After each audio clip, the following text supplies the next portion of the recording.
Also, stay tuned right now because we got a match coming up. It's going to be grand finals. Yep, I just put this on my Twitter. Feel free to go ahead and retweet that because this is TLOC Denti versus Karna. Yeah, Karna actually coming out on top in the Sheik Ditto against Denti.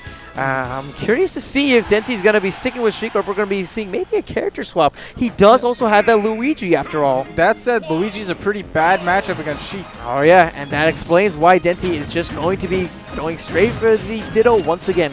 And it's very possible that Denti took that time that he had to kind of reflect on what he had learned in the previous match. Oh, yeah. And we're already seeing it come together pretty nicely. Easy stage spike, and that's going to be a quick stock in under 20 seconds. The momentum right now, all in Denti's favor, and momentum is 90% of the Sheik Ditto. Because you're the same character, you have the same moves, you have the same mix-ups, but what matters is who is running the train. That's right. Who's in control? And, you know, we did see Karna in control of most of it last games, but they were very close matches both times. It was a 2-0, but it wasn't a, convincing 2-0. I'm just loving the way that Denti is playing right now. He's recognizing just how aggressive Karna is getting based on the F smashes and also the fact that Karna is so far below. And so anytime that he's recovering, he's throwing out hitboxes for Karna to run into, like he did right there. Ooh, really smart play so far from Denti. Maybe he's going to be lapping Karna soon in percents unless Karna can land the bouncing fish, which he does. Bouncing fish on a shield means you're getting bouncing fished yourself in the Sheik Ditto. And now let's see if Karna can bring back the percent after all that extra credit Denti got after that early kill. He had a nice little string there, piling on nearly 20%, but Denti continuing to really put on the pressure and extend this lead. What a call out! 19%, really, really solid by Denti. You notice in the previous games, Karna he took a lot of advantage with the stage control, but after losing the stock when he had to approach, Denti really took control of the stage. He really did. He really did. Man. There were a couple times that Karna was like, let me roll behind you, get the center stage, and Denti's like, okay, now I'm going to hit you out of it. But it's really good. Let's see if we can see any of that premier stage control come back from Karna, or if Denti is just going to go on a rampage. No, I completely agree. It's definitely very exciting stuff. Keep in mind that because of the size of our scene, even Grands is a 2 out of 3 instead of 3 out of 5. Yeah. Which means that Karna is one game away from having the bracket reset on it. Oh, yeah. And that looks like we are taking it to Town and City. Starting off with a grenade. It's interesting, actually, from Karna to choose that option. They chose the most resonant sleeper music. They really did. It's all about the momentum, and as a commentator, I have no momentum right now whatsoever. I believe that this was the song that me and Zanzi actually almost fell asleep to whenever it was P-Wing versus Denti. Not that that was a boring match at all, just that the resident sleeper hype. But can you see, all of the momentum that Karna has now going into this match?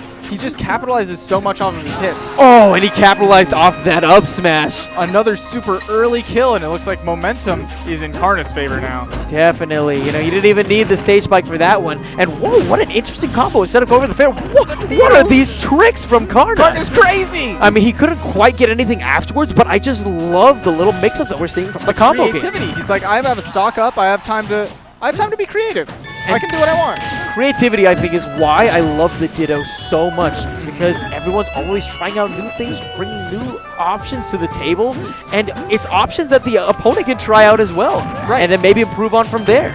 The same old doesn't always work as well in a Ditto if you're both evenly matched. You got to throw something new in there and get the gears turning. And Denti has to get the gears turning. He just got lapped in percents. Karna getting the grab. Maybe it's his turn to find the call out. Okay.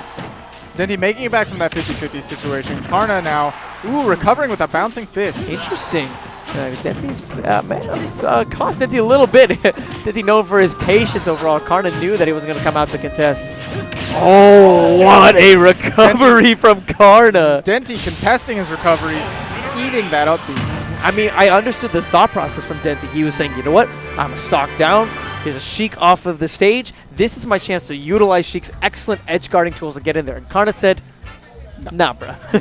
Nah, bruh. Against Sheik, actually, she does not edgeguard herself very well once you reach a certain point of the That's stage. a really good point. So very close. As long as you're in vanish range, it's not a good idea to go after the other Sheik because you're just going to eat that up B. And that's what happened, actually, in that game. Karna ended up popping that up B exactly when he needed to. Right now, on tournament point, Denti has to dig deep and has to bring this next game home. Otherwise, it's going to be Karna's tournament. He's going to be going home with second.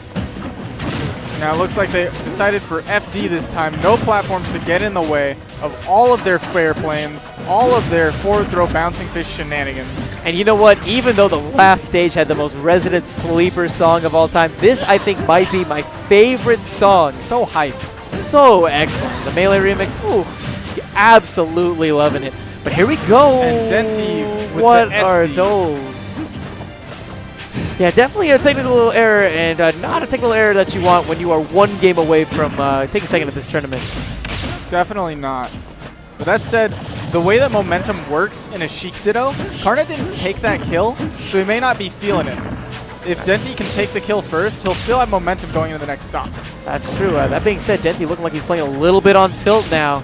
A lot of unanswered damage so far from Karna. He gets another grab. Solid bouncing fish afterwards. A really good job of waiting for Denti's ledge options and then covering them. That time, though, Denti got away with the roll and is now controlling the stage.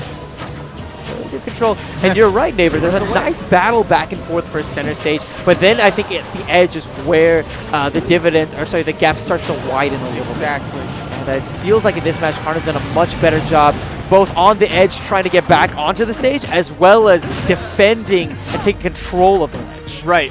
Once Denti's off the stage, Karna capitalized so much more. And talk about... Speaking of capitalization. Yeah, definitely uppercase on that stage spike. Looks like in this Ditto, Karna has a monopoly on the edge guards. That was excellent play overall from Karna. Very well deserved. He's going to be walking away this week's champion here at Shockwave. And he's told me he's only lost one Sheik Ditto in his life. Probably to Zero. I think that Zero was scared. Zero switched to Diddy.